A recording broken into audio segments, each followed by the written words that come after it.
এই রকম ডিসঅ্যাপয়েন্টেড আমি মনে হয় না রিসেন্ট টাইমে কোনো সিনেমা থেকে হয়েছি। হে গাইস, ওয়েলকাম টু দৃশ্যান মোর। আমি দৃষ্টান্ত, আর এই ভিডিওতে আমি রিভিউ করব L2 এমপুরান বা লুসিফারের পার্ট 2, যেটাকে ডিরেক্ট করেছে পৃথ্বীরাজ সুকুমারন। তার জন্য শুরু করি। তো যখন লুসিফার আমি দেখেছিলাম, আমার সিনেমাটা প্রচণ্ড ভালো লেগেছিল। লুসিফারের যখন আমি ফার্স্ট পার্ট দেখেছিলাম, তখন আমার সিনেমাটা বেশ ভালো লেগেছিল। স্পেশালি কমার্শিয়ালি একটা পলিটিক্যাল অ্যাকশন থ্রিলার আমাদের ইন্ডিয়াতে খুব কম হয়, এবং সেখানের মধ্যে কেরালার ব্যাকড্রপটাকে রেখে মাল্টিপল পলিটিক্যাল পার্টি এবং সোশ্যাল সিচুয়েশন, এগুলোকে লুসিফারে প্রপারলি ব্লেন্ড করতে পেরেছিল, এবং লুসিফার একটা খুবই ভালো প্রোডাক্ট হয়েছিল, এনজয়েবল, এবং অ্যাজ আ সিনেমাও কিন্তু খুবই ভালো সিনেমা ছিল। সেই কারণেই আমি এই সিনেমাটা মানে L2 এমপুরান বা লুসিফারের পার্ট 2 দেখার জন্য যথেষ্ট এক্সাইটেড ছিলাম। অ্যান্ড আজকে আমি দেখলাম, আর দেখে আমার একদমই পোষায়নি সিনেমাটা।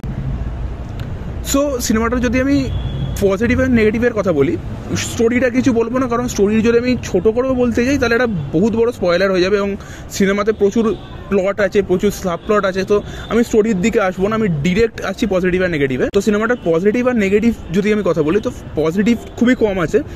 পজিটিভের মধ্যে ফার্স্ট হচ্ছে এর বাজেটটা বেশি। সো বাজেটটাকে ভিজুয়ালি এবং এক্সিকিউশনের দিক থেকে, ভিজুয়াল এক্সিকিউশনের দিক থেকে প্রপারলি ইউটিলাইজ করেছে। এখানে প্রচুর জিওগ্রাফি আছে, মানে প্রচুর দেশ আছে, ছোট ছোট সিনেমাও আছে, এবং সেগুলোকে না সিজিআইতে বা কোনো স্টুডিওর ভেতরে মানে ক্রোমা করে ঠিক আছে করা হয়নি, বা সেট ফেলে করা হয়নি।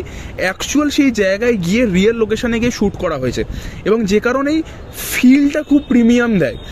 দ্বিতীয়ত হচ্ছে এর সিনেম্যাটোগ্রাফি, এর শর্ট টেকিং, এখানে লাইটিংয়ের ইউজেজ খুবই ভালো। এবং যেহেতু এই সিনেমাটার ভিএফএক্স এর কাজ YRF করেছে, মানে ইয়াশরাজ ফিল্মস করেছে, সো এর যে সিনেম্যাটিক যে ব্যাপারটা মানে ভিজুয়ালসের কথা বলছি, সেটা খুব ভালো, এবং একটা খুবই প্রিমিয়াম দেয়। ইভেন এমন এমন জায়গা, যেমন একটা ইরাকের চ্যাপ্টার আছে, ইরাকের জায়গা আছে, সেখানে কালার গ্রেডিং দারুণ, মানে আপনাকে একটা ম্যাড ম্যাক্সের ফিল দেবে কালার গ্রেডিংয়ের দিক থেকে।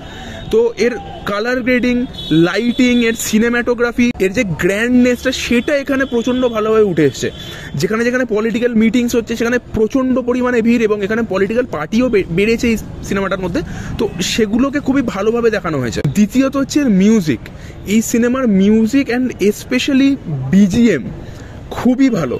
এখানে বিজিএম খুব ভালো, একটা নর্মাল সিনকেও প্রচণ্ড হাইপ আপ করে দিয়েছে, এবং আপনাদেরকে বোর করবে না। যদি একটা নর্মাল সিনও চলে এবং খুবই ডাল সিন চলে, সেটাকেও বিজিএম দিয়ে কিন্তু এই সিনটাকে এনহ্যান্স করে দেওয়া হয়েছে, তো আপনাকে ওই হাই মোমেন্টসগুলো দেবে। তৃতীয়ত হচ্ছে এডিটটা খুব ভালো। সিনেমাটা প্রচণ্ড ফাস্ট, ঠিক আছে, আপনি বোর হবেন না। আপনি যদি নর্মালি সিনেমাটাকে দেখেন, আপনি বোর হবেন না, এবং কিছু কিছু ভালো ডায়লগস আছে সিনেমাতে। এডিটিং ভালো, স্পেশালি ফার্স্ট হাফে এডিটিং খুবই ভালো, প্রচণ্ড চপি, সিচুয়েশনস প্রচুর আছে, বাট আপনি ফিল করবেন না যে খুব বেশি দেখে ফেলছি আমরা। তো এডিটিং সিনেমাটার খুব ভালো, আপনি বোর হবেন না। 3 ঘন্টা সিনেমা, আপনি একদম বোর হবেন না। ফোর্থ হচ্ছে পারফরমেন্সেস। এই সিনেমার পারফরমেন্সেস খুবই ভালো, সেটা মোহনলাল হোক, পৃথ্বীরাজ সুকুমারন হোক, এবং বাকি যতজন আছেন, পারফরমেন্সেস খুব ভালো। আর ফিফথ হচ্ছে এখানে এর ওভারঅল আইডিয়াটা।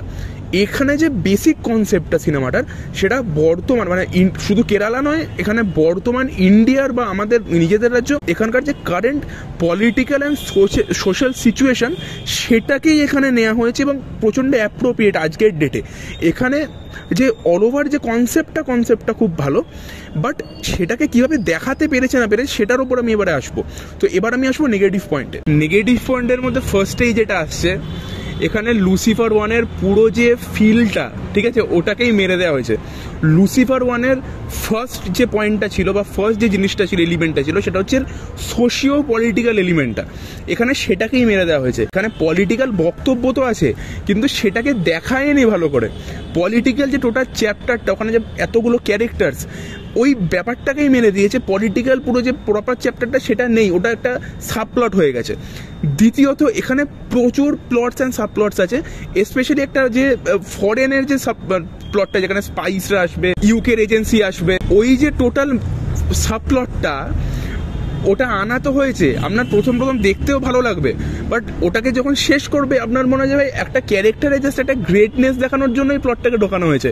অ্যাট দি এন্ড থেকে এই প্লটটার কোনো মানেই হয় না, জাস্ট এক্সট্রা টাইমই খেয়ে নিয়েছে প্লটটা।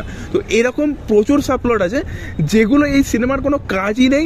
জাস্ট ক্যারেক্টার যে কতটা মহান, কত কিছু করতে পারে, সেইটাকে দেখানোর জন্য প্লটগুলো আনা হয়েছে। এবং অতগুলো যে প্লট সাবপ্লট যাচ্ছে, সেই প্লট সাবপ্লটগুলোকে যেখানে এসে মানে ঢোকানো হবে, মানে যেখানে জোড়া হবে মেন প্লটের সাথে, সিনেমাটাতে, সেটা অত্যন্ত বাজে। তারপরে আসি, সিনেমাটা দেখতে দেখতে আপনাদের মনে হবে যে লুসিফার তো মানে পার্ট 1টা 2019-এ রিলিজ পেয়েছিল, তারপর কোভিড আসে এবং তারপর প্যান ইন্ডিয়া ফিল্মসের একটা জোয়ার শুরু হয় আমাদের ইন্ডিয়ান সিনেমাতে, এবং প্রচুর সাকসেসফুল ফিল্মস আছে স্পেশালি তেলুগু ইন্ডাস্ট্রি থেকে। এবার পৃথ্বীরাজ সুকুমারন কি করেছে, যেটা আমার মনে হয়েছে দেখতে দেখতে, আপনাদেরও মনে হতে পারে, যে সে যখন লিখছিল লুসিফার 2 তখন সে বাকি সিনেমাগুলো দেখছিল, সে নিজের সালারেও কাজ করেছে, তো ওই এলিমেন্টগুলো সিনেমা ঢুকিয়ে দিয়েছে। তো দেখতে দেখতে আপনাদের সিনেমাটা মনে হবে যে ভাই আমরা একটা মালায়ালাম সিনেমা না, আমরা একটা নর্মাল তেলেগু কমার্শিয়াল ফিল্ম দেখছি।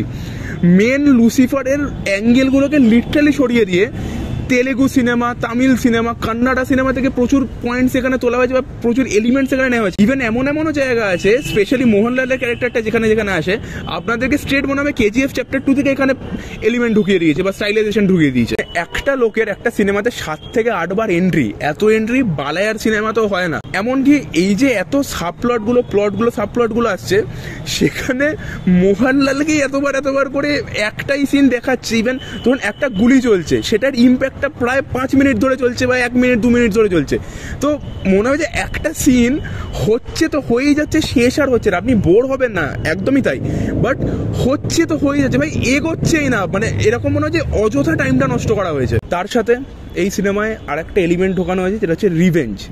যে এলিমেন্ট এখানে না ঢোকালেই সব থেকে ভালো হতো, বা ঢুকিয়েছে তাও ঠিক আছে, কিন্তু রিভেঞ্জ হচ্ছে আমাদের ইন্ডিয়ান সিনেমার খুবই কমন একটা এলিমেন্ট, যেটা দিয়েই আমাদের ইন্ডিয়ান সিনেমা এগিয়ে হিট করানো হয়। বলিউড বছরের পর বছর ধরে এটা করে আসছে এবং এখানেও সেটা আছে। আর এমনও কিছু না, এটা নর্মাল রিভেঞ্জ ঢুকিয়েছে ঠিক আছে, কিন্তু রিভেঞ্জটাকে যেভাবে শেষ করেছে ভাই, অত্যন্ত আপনাদের লো ফিল হবে। এবার আসি ভিলেনের ক্যারেক্টার। ভিলেনকে যেভাবে একদম ফার্স্ট সিনটা দিয়ে ভিলেনকে যেভাবে এন্ট্রি দিয়েছে, তাকে যেভাবে বিল্ড আপ দিয়েছে ভিলেনটাকে, মানে তার এন্ট্রি সেরা, মানে একটা ভিলেনের মতো ভিলেন মনে হবে। তারপরে যখন এগোবে সিনেমাটা, একদম যাচ্ছে তাই। অনেকে বলেছে যে পুষ্পাতে ভিলেনের কোনো কাজ নেই, পুষ্পাতে বেকার ভিলেন আছে। আপনি পারলে এই সিনেমাটা দেখুন, এখানে ভিলেন আছে সেটাই আপনাদের মনে হবে না। যার কারণ হচ্ছে ভিলেনের ফার্স্ট সিনের পর থেকে ভিলেন এক্সিস্টই করে না পুরো সিনেমাটাতে, একটা দুটো সিন আছে। এবার আমি একটা এক্সাম্পল দিয়ে বলি, ডাকু মহারাজ বলে একটা সিনেমা এসেছিল এই বছর জানুয়ারি মাসে, বালায়ার। ওই সিনেমাটা তো ববি দেওলকে তো সেভাবে দেখায়নি, ইন্টারভালে তার এন্ট্রি হয়েছে, সেকেন্ড হাফেও সেভাবে দেখায়নি, বাট তার প্রেজেন্সটা বা তার টেরারটা এক্সিস্ট করে পুরো সিনেমাটার মধ্যে, যে কারণে যখন সে লাস্ট সিনে আসছে তো সেটার একটা ইম্প্যাক্ট আছে। এখানে সেটাই মিসিং, ভিলেনের যে একটা টেরার সেটাই নেই এই সিনেমাটার মধ্যে। হ্যাঁ, একটা এর মধ্যে ভালো জিনিস কি, যে বাজেট আছে বলেই যে প্রচুর অ্যাকশন দেখিয়েছে এরকম কিছু না। অ্যাকশন নেই বলতে গেলে সিনেমাতে একদম, মানে সেকেন্ড হাফে একটা অ্যাকশন সিন আছে অ্যান্ড ক্লাইম্যাক্সে একটা অ্যাকশন সিন আছে। কি তার মধ্যে সেকেন্ড হাফে অ্যাকশন সিনটা যেটা জঙ্গলের মধ্যে, সেটা বেশ ভালো একটা সিন, আপনাদেরকে মজা দেবে, কিন্তু ক্লাইম্যাক্সে যে অ্যাকশন সিনটা আছে ওটা অত্যন্ত বাজে। এবং অ্যাট দি এন্ডে গিয়ে যখন সিনেমাটা শেষ হবে, মানে স্পেসিফিক্যালি দ্য মেন যে স্টোরি লাইনটা যেখানে শেষ হবে, ভিলেন যেখানে মরছে, আপনারা স্যাটিসফাই হবেন না।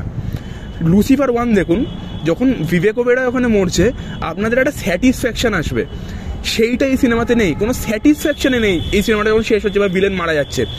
তার সাথে এখানে একটা জিনিস জানার জন্য আমি খুবই এক্সাইটেড ছিলাম, সেটা হচ্ছে লুসিফারের মানে স্টিফেনের পাস্টটা কি, সেটা এখানে দেখায়নি। পৃথ্বীরাজ সুকুমারনের পাস্টটা এখানে দেখিয়েছে, স্টিফেনের পাস্টটা দেখায়নি। সেটা আবার পার্ট 3 আসবে, আমি এটাও বলেছিলাম পার্ট 3 আসবে, সেখানে দেখাচ্ছে।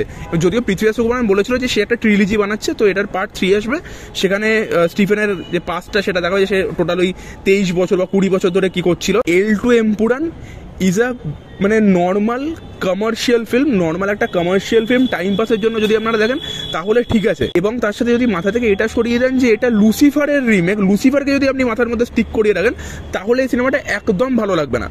অ্যান্ড তার সাথে এই সিনেমাটায় টেকনিক্যাল দিক বাদ দিয়ে এবং পারফরমেন্সের দিক বাদ দিয়ে রাইটিংয়ের যে পোর্শনটা, মানে রাইটিং বা ওভারঅল স্টোরির যে ব্যাপারটা বা স্টোরি টেলিংয়ের যে ব্যাপারটা, স্ক্রিন প্লের যে ব্যাপারটা, সেটা অত্যন্ত বাজে।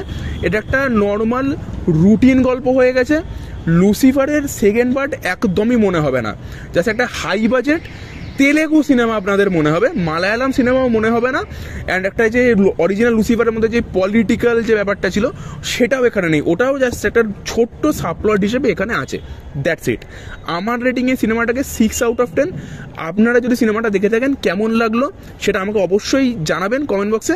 ভিডিওটা ভালো লেগে থাকলে চ্যানেলটাকে সাবস্ক্রাইব করে দেবেন, বেল আইকনটা টিপে দেবেন। আজকের জন্য আসি, দেখাবো অন্য কোনো ভিডিওতে। টাটা।